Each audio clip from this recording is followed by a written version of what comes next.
Hello and welcome to this masterclass today for people who love to serve but hate the hard sell. So I'm Catherine Watkin, founder of Selling from the Heart, and I work with business owners who are passionate about what they offer or who have gone into business because they feel really called to make a difference to others, but then struggle to get enough customers because they feel so uncomfortable about the sales process. And I work with these business owners and I teach them how to sell in ways that feel totally authentic and congruent so they can grow genuinely successful businesses without compromising their values or their integrity along the way. And I do this through an online program, a membership, and also private consulting. So today I'm going to be doing this masterclass on how you can actually use sales to serve rather than feeling like you're just pitching or manipulating. And what I really want for you most of all today is I really want you to be leaving this masterclass with a shift in the way that you think and feel about sales. Because what I know from the work I've done with my clients over the years is if I can get you feeling more comfortable about the idea of sales, in fact, if I can have you falling in love with sales, then suddenly you feel so much more confident, you stop resisting your sales process, and it will make a huge difference to the results that you are seeing. However, I'm also going to be sharing some actual practical advice that you can put into place straight away, starting from today, to make your sales conversations more effective. So some of the things I'm going to cover include what I mean when I talk about heart-centered sales and how that differs from what you may know of the traditional sales approaches that you might have learned elsewhere. I'm going to talk about why I personally don't teach closing techniques or objection handling techniques in any of my programs, even though they're at the core of the traditional sales approach. I want to share with you a shift that I would love to encourage you to make when it comes to how you're thinking about sales and where it fits into your business, because this is what will start you on that path to falling in love with sales as one of the favourite parts of your business, even if it's not right now. I'm also going to share with you 3 tips, very practical things that you can start to put into practice immediately in any of your sales interactions, which will help prevent you accidentally coming across as pushy and inadvertently pushing your potential client away from you. So we want to avoid that. So first of all, what is heart-centered sales and how does it differ from traditional sales? Well, for me, heart-centered sales is the very antithesis of traditional target-driven sales. Traditional target-driven sales is about the salesperson making the sales because it suits their personal circumstances. There's a sense of needing to get the clients to say yes at all costs, irrespective of whether it's right for the client. It's very one-sided, it's very self-serving, and it does not put what's best for the client first. It puts what's best for the salesperson first. So heart-centered sales is much more about putting your potential customer at the center of the interaction and thinking first and foremost about what's best for them. Trusting that if you do that, there is plenty of business to go around and you can sell to people who genuinely want and need and will benefit from what you're offering. And it's about learning how to articulate what you do so that when your client or customer hears from you, they immediately understand the value and the benefits to them of buying from you.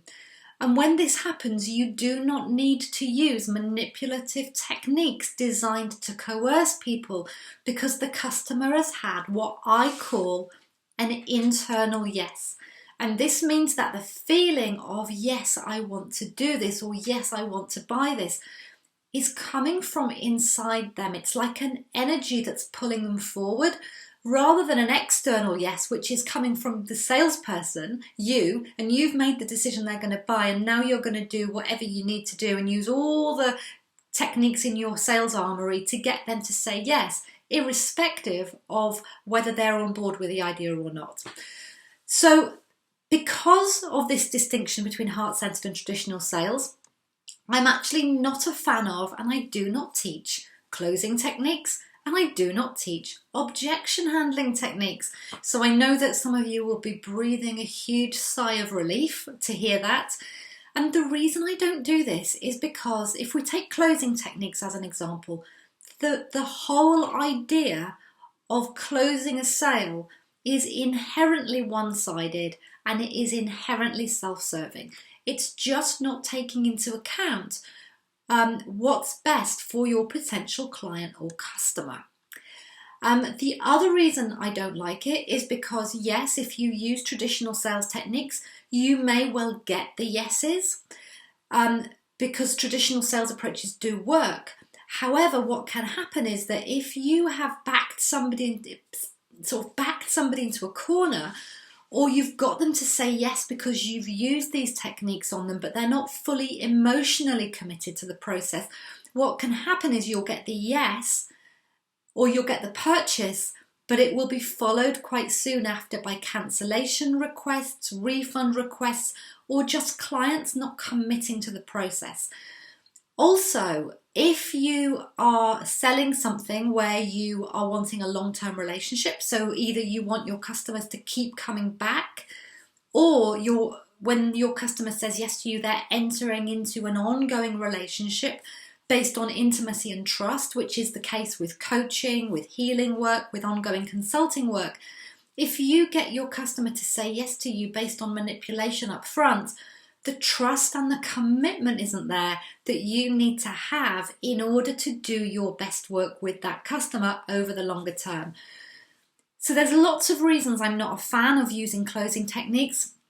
And what I recommend you do instead is to learn how to guide your potential customer through a structured sales process that covers all the important things that you need to cover in the right order, so that if buying from you is right for them, they will be able to see that themselves. They will come to the conclusion that they want to buy with you before you start trying to push them into the decision. And I'm sure you can relate to this from your own experience when you're buying, that you feel so much more excited and committed where you feel you've made the decision. And the best salespeople, you may notice from your own experience, are those who act more in the role of consultant, advising and providing information and supporting and helping you make a decision, rather than those who seem to have their own agenda as the primary agenda and are trying to squeeze you into their agenda. And so, the more you can get the customer to get their own internal yes through this structured process, the more committed they're going to be, and the less likely they are to feel that they want to back away from the interaction because they feel that you're just, that you're just interested in what's in it for you. The other piece here that's quite important is that I would love to encourage you to come to see sales as not just as service, but sales as probably the most important part of the service you provide. So what I see as common in a lot of small business owners is that they see the sales piece as this nasty, icky, uncomfortable thing that they have to somehow get out of the way as quickly as possible in order that they can then sell the thing to the customer or do the work with the customer. However, if you truly believe that the thing that you are offering has genuine value to the person who's buying it, that it can make a genuine difference to their experience of life, to how they feel, to how they think, and you don't articulate that and take the time to show them why that's of benefit to them, then if you think about it, you're actually doing them a disservice. So if you're shying away from the idea of sales, or you're shying away from making a clear invitation to work with you because you don't want to be perceived as pushy or salesy, but that person could really benefit from what you're offering, you're doing them a huge disservice, and you're just not having the impact that perhaps you've gone into business to have. So I would encourage you, even if your business is a service-based business, so you might know that when somebody pays you, you are then going into a service-based arrangement. You might be an accountant, you might be a coach, a hypnotherapist, a healer, a consultant, a trainer. You're delivering an ongoing service. If you can come to see that there's actually two parts to your service. The first part is your sales process. And the second part is the thing that you do. And in fact, the way you serve your client at the highest level is by taking them through a really well-structured, really supportive sales process up front so that they can see the benefits and see the value of working with you. That is almost of greater service than doing the actual work. And the reason for that is because if you didn't take them through that sales process in the first place, they wouldn't ever buy from you in order to experience the difference you have to offer. So I really would encourage you to start to fall in love with sales by seeing that the process of sales is the highest way in which you serve people, by encouraging them to go ahead and make that decision to do the ongoing work or to buy that product from you that's valuable. So another area I want to cover here is the whole issue of pushy sales, because there are two things that I see happening when it comes to pushy sales. These are, first of all, we have people who actually don't step up and serve their customers by selling effectively because they are so scared and nervous of accidentally coming across as pushy in their sales conversations. And what happens is, if you're nervous about coming across as pushy, you often don't sell with confidence, and you don't sell with conviction, and you don't make clear invitations to buy from you. And what happens is, if you are not speaking with confidence about what you have to offer, that can often make your potential client feel just as uncomfortable as if you're being pushy. So being hesitant, being uncertain, can make your client feel just as uncomfortable.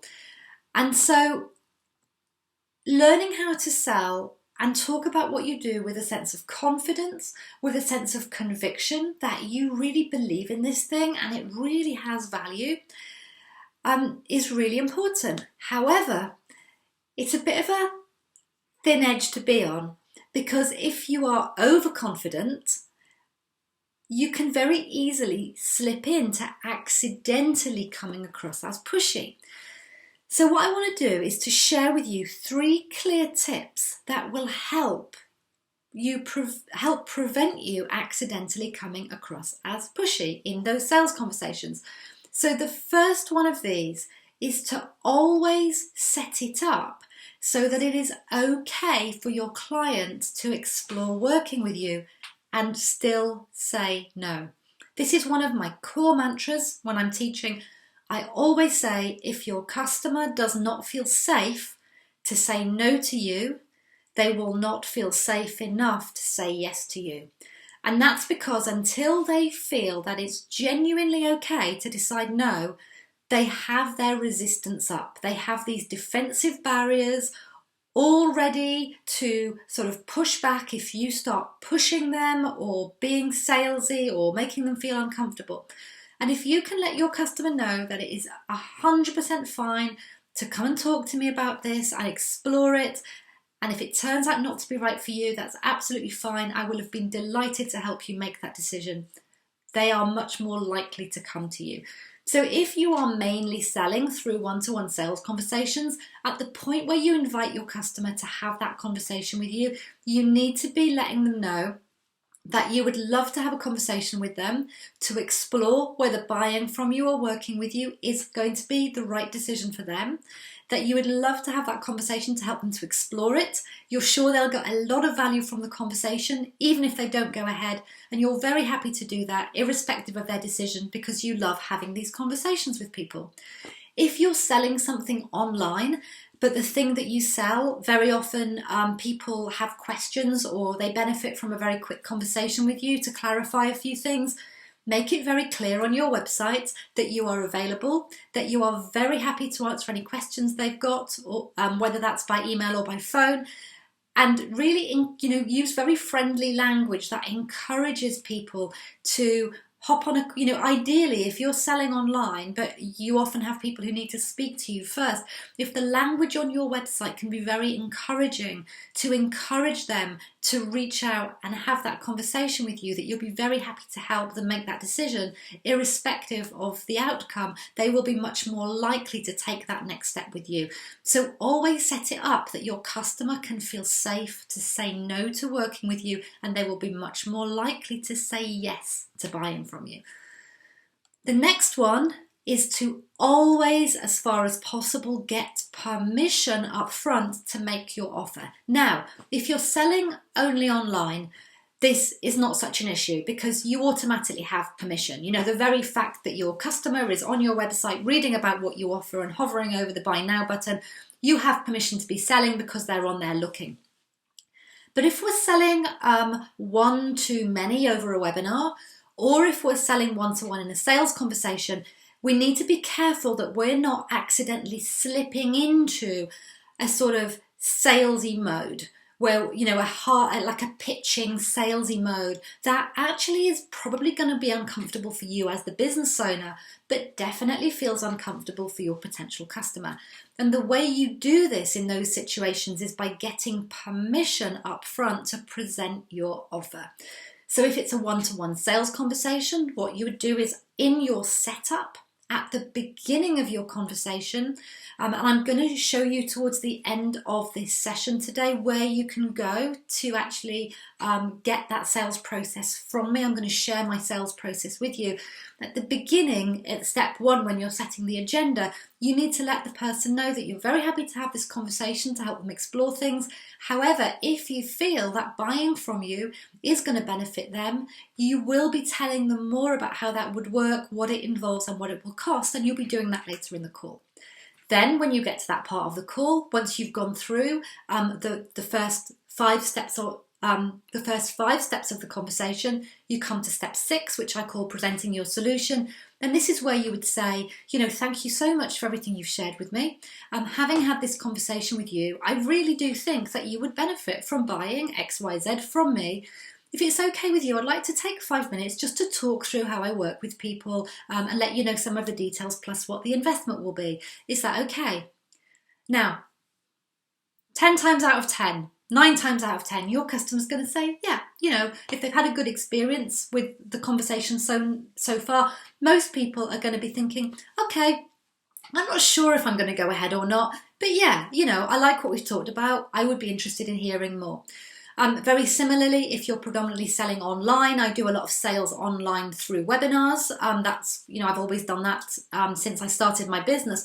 Very similar in a webinar where up front near the beginning of the webinar, you let people know that later on in the presentation, you are going to be letting them know how they can take a further step with you and work with you more deeply should they choose to do that. And then when you get to that place in the webinar, you need to do a segue where you partly show the gap between what you've taught them so far on the webinar and what they're going to get that is different or extra from actually choosing to spend money with you. And as well as showing that gap so people can clearly see that value, you want to be saying something like, hopefully through this presentation so far, you've been able to take away a lot of tips that you can implement immediately, and you can see the value of X, Y, Z, A, B, C. What I'm going to do next is I'm just going to take 10-15 minutes to talk you through my XYZ program. I'm going to let you know how it would work. I'll let you know the key details plus the investment. I'm also going to let you know a bit about who it's right for and who it's not right for. Hope that's okay with all of you. Once I've done that, I'm going to come back and answer your questions. So you need to be getting the permission so that your audience or your customer never feel like you are just selling to them. You always want to have this process feel like a collaborative process where you're walking side by side. So that it never just feels to your customer like you've just started selling to them. It always feels to your customer like they've agreed to hear more from you. Which is why when you're just selling online through a sales page, they've naturally agreed because they're reading through. They've chosen to be there, basically. They've chosen to be at your sales presentation. The third part of not coming across as pushy is really important, and it's very closely related to why I don't teach objection handling. And this is about acknowledging people's concerns. Now, here's the thing. In traditional sales, they give huge weight to what they call handling objections. And the objections tend to be presented as something you have to sort of overcome. These are the barriers between you and getting the sale that you have to knock down. But it can feel really confrontational. And it tends to this tends to be where the sales conversation starts to be pushy. It's really clear to the customer that now you are just trying to get them to say yes, and you're using all your objection handling techniques to do that. And this is where it feels salesy, and you will often lose a customer. So instead of focusing on overcoming objections, I would like you to forget altogether the idea of objections. And instead, I would love to encourage you to recognize that if somebody is seriously considering buying from you, whether it's a product or a service, they are inevitably and naturally going to have some concerns. Can I really afford to do this? What if I buy this and it doesn't work? What if it turns out I haven't got the time? What if my partner disapproves? They also are likely to have specific concerns that are very unique to the thing that you offer, that a lot of your customers tend to worry about. And I would like you to recognise that if somebody is considering handing over a significant amount of money or time, or committing to a process that's going to involve them opening up about a lot of personal information, they are going to have concerns.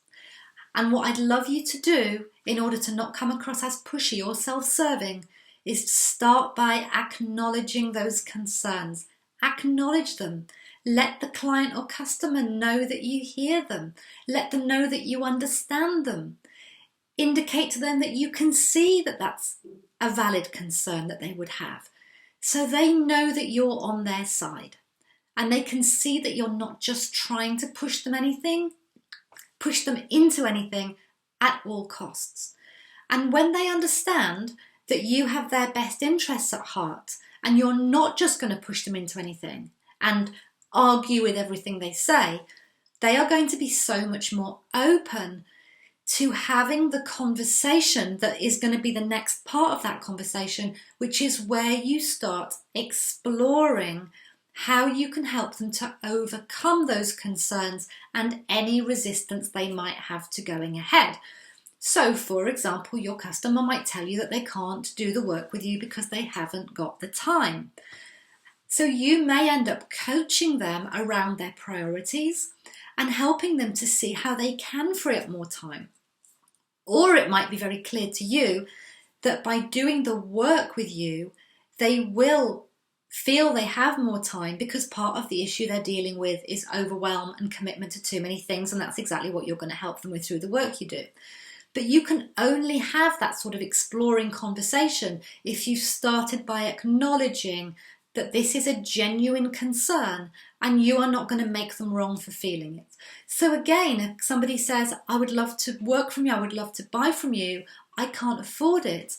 Again, you show them that you hear them, you show them that you understand that that can be an issue.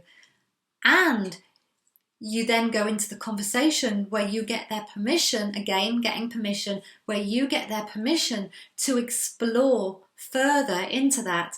And you have a conversation that goes deeper into whether they can afford to work with you, how this weighs up against other priorities, how they might be able to make it work, perhaps how working with you will pay for itself depending on what it is that you offer.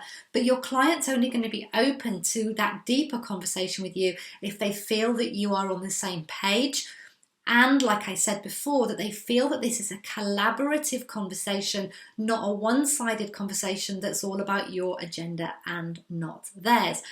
And equally, if you are selling from a written sales page or you're selling from a webinar, it's like a one-to-one sales conversation. It's one-to-many. You're having the conversation, but you're needing to reach many people at one time. And so in that case, what it helps to do is to really identify up front what those common concerns are that you might have and address them through your sales copy and address them through your webinar content, so that you are addressing your more common concerns through the information that you are providing and presenting to help customers see that these things don't have to be an issue, and in fact buying from you could benefit them.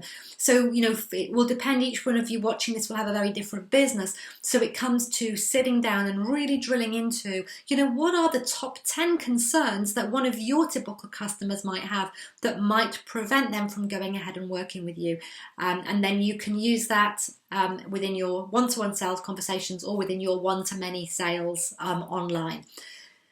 So I do hope that you found what I've shared in this masterclass useful. As a summary of what I've talked about the importance of always putting what's best for your client or customer first in the interaction. If you do that, there will always be enough customers to go around. You will build trust, you will build a positive reputation, your people will send you referrals even if they don't buy from you. And when your client can sense that you have their best interest at heart, I promise you they are so much more open to having that conversation with you and so much more likely to be open to making the decision that's right for them, which very often is going to be a yes decision. Don't try and close the sale. Instead of trying to close the sale, aim to take your customers through a structured sales conversation with the aim of having them get that internal yes. So that if buying from you is actually right for them, that's a conclusion that they will draw themselves rather than you needing to tell them, because nobody likes being told what to do, do they? None of us like to be told what to do, but we all love to make our own decisions. And implement these 3 things throughout your sales process to make sure that you're not coming across as pushy and causing the client to shut down. So get permission up front when you want to talk about your offer. Always set it up so your client feels very comfortable that it's okay with you if they decide to say no after exploring things with you, and always acknowledge any concerns as valid before you go deeper into exploring those concerns with your customers. Now, I said earlier that I would let you know how you can learn my sales process. So my unique sales process that sits at the core of all of my programs and teachings is called the 7 Steps to Yes. This is a process for guiding your client through a very authentic sales conversation that will feel comfortable to them and comfortable for you as the business owner. You can go and get that from my website. It's a series of short 3-minute videos, so it's very bite-sized. It won't take any longer for you to learn that process than it's taken you to watch this masterclass today. My website is sellingfromtheheart.com. So if you go over there to sellingfromtheheart.com, you will be able to sign up for this free training, the 7 Steps to Yes. Just go over to the Work With Me tab. You'll find it listed there. The other thing on my website, which you are going to love, is I've got an authentic sales styles quiz. And this is wonderful because it will help you to identify your own unique sales profile.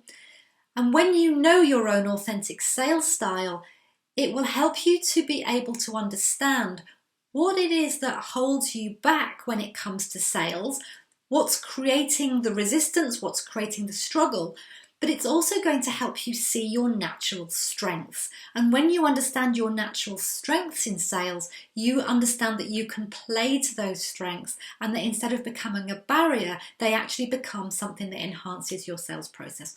So I do hope you've loved this session today. I am passionate about helping small business owners fall in love with sales so that sales becomes a core part of their business that they love rather than the thing that they are always avoiding. So if that sounds like something that you'd love to happen, do come over to sellingfromtheheart.com, check out my blogs, sign up for my 7 Steps to Yes, take the Authentic Sales quiz, and perhaps you'll choose to stick around to learn a little bit more from me. So sending you lots of love. Thank you for your attention today. Bye-bye.